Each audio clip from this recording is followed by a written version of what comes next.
अरे तोरा अखिया के कजरा ये जान झगड़ा करा देले बा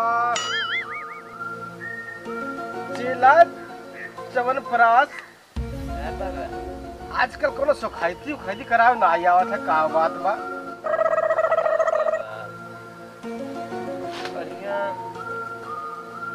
मैं दोनों कह के पानी छुए लेला अरे बच्चा 5 लीटर पानी दर्द कर रहली वो और जाना था बच्चा जो लोग कलिया तक खड़ा नदिया पानी छुई कर रद्द कर रहले हां ए बाबा अरे तबूत कला नीला आवत नीला आवत ठीक बा ढेर तलबलो मत ओम हड़बड़ गड़बड़ तड़बड़ पुक पुक ओम हड़बड़ तलबे पुक पुक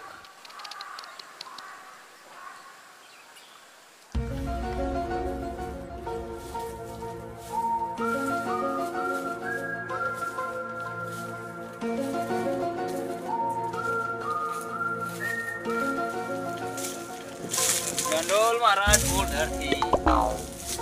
आई लव यू बाबा I love you too you बच्ची का तकलीफ ही बा ए बाबा तो बड़ा घटिया बाटा अरे तो बच्चा तो ना गुस्सा ना होके चाहिए जवानी बच्चिया बा कहली से है वही के हम जवाब रहली है तब तुम्हें ऐसा ना जवाब देवे रहल अरे सुना बच्चा सुना का सुनी जान तना हमारा मेरा इंग्लैंड से पढ़ के आई लिया अंग्रेजी अरे तो यही से कहे ना जैसन देश वैसन भेष अपन परेशानी से बतावा विस्तार रूप से ठीक ना सुखैती करावा झगड़ा करवा तो बाबा हमारे मेहररुआ के लड़की ना होते हैं देखावा जोर जोर से पूरा देहिया में कहेले गुदगुदी होता सरो तू ऐसे बट नहीं बटन लहरारू का रख कोई मां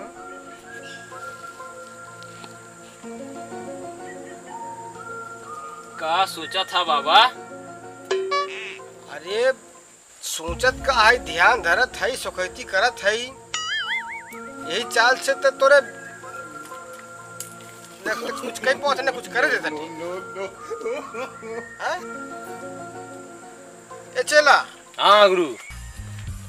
अब इनके तने बता देता का लगी सुखैती में इनका मामला तेज लगत बा का ये तेरा देख ले तलिया लगी तपूर लगी अगरबत्ती लगी लवांग लगी और हमार बड़का बिगड़वा कुल बात छोड़ा हरियवा का कर काश फारिग बा अरे तुम्हारे बुद्धि नहीं होई अरे बचवा कांच फारेग नहीं कांच फाने कहा था कहा बना ये हम तो इतना ताली ता नहीं ता कांच पाले बा कांच फनाई कांच हाँ ठीक ना इतना सामान सब जनी लेके हाँ भोरहरिया में प्रकट हो जाए तब बन जा हम लोग तनी जो लोग है अब तन धुई रम हावल जा हाँ मेरा समार अपन बेवा चल पूरा सुना हाय हाय अबूत ला रे जा अरे अचारा में लहल जाला ले ले बता सबरे चली आवे जा फिर भी अंतलिया ठीक बाबा चला थी जा हो हेलो बच्चा मेरा तो बड़ी टापिया बहुत तापी है अली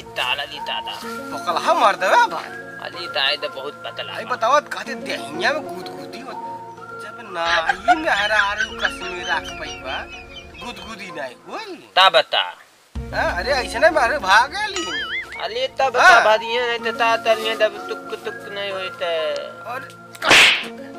अले हुआ ताली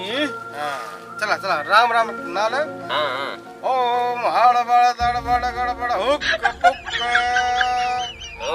आल बाल दाल बाल पुक पुक पुक